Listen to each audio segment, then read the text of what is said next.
এবং আমাদেরকে নিশ্চিত করতে হবে যে বাংলাদেশের মানুষ আগামী 5 বছর যাতে নিশ্চিন্তে তার বাসায় ঘুমাতে পারে, যাতে নিশ্চিন্তে সে কোনো রকম হয়রানি আমাদের কারণে, আমাদের রাজনৈতিক কারণে কোনো রকম হয়রানির শিকার না হয়।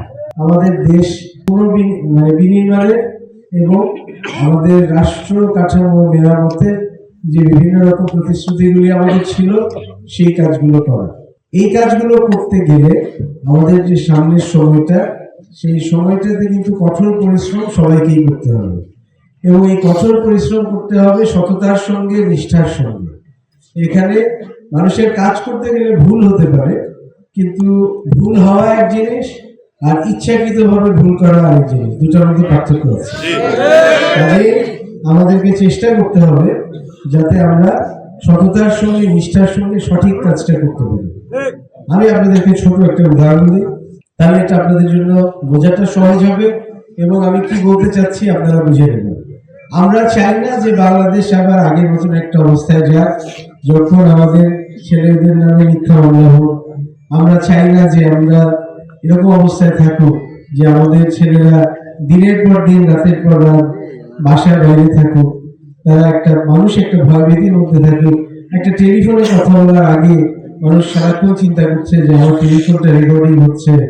এই ধরনের একটা পরিস্থিতি আমরা বাংলাদেশে চাই না, এবং সেটা চাই না দেখে আমাদের সকল রকম এই ধরনের যে কার্যক্রমগুলো, যেগুলো মানুষের মধ্যে হয়রানিমূলক অবস্থা তৈরি করে, সেরকম যে কোনো অবস্থা থেকে আমাদেরকে মুক্ত থাকতে হবে।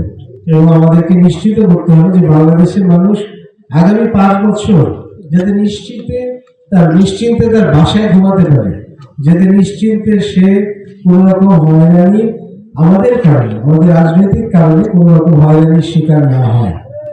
আজকে আমরা যখন নির্বাচন করি, নির্বাচনে অনেক দল থাকে, অনেক মতামত থাকে, কিন্তু একটা দল বিজয়ী হয়, আরেকটা দল বিজয়ী হয় না।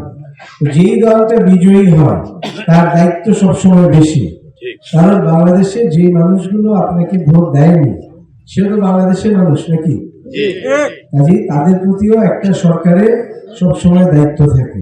আগামীতে বিএনপি ইনশাআল্লাহ খুব তাড়াতাড়ি সরকার গঠন করতে যাচ্ছে, এবং সরকার গঠনের পরে আমাদের কিন্তু একইভাবে এই দায়িত্ব থাকবে যে আমরা এমনভাবে বাংলাদেশটাকে চালাবো যাতে বাংলাদেশের মানুষ বলে যে না, বিএনপি একটা দল, তারা যখন সরকার গঠন করে তখন এই দেশের মানুষ শান্তিতে থাকে, এই দেশের মানুষ ভালো থাকে, এই দেশের অনেক অগ্রগামী হয়, অন্যান্য ক্ষমতায় থাকলে তার চেয়ে বেশি।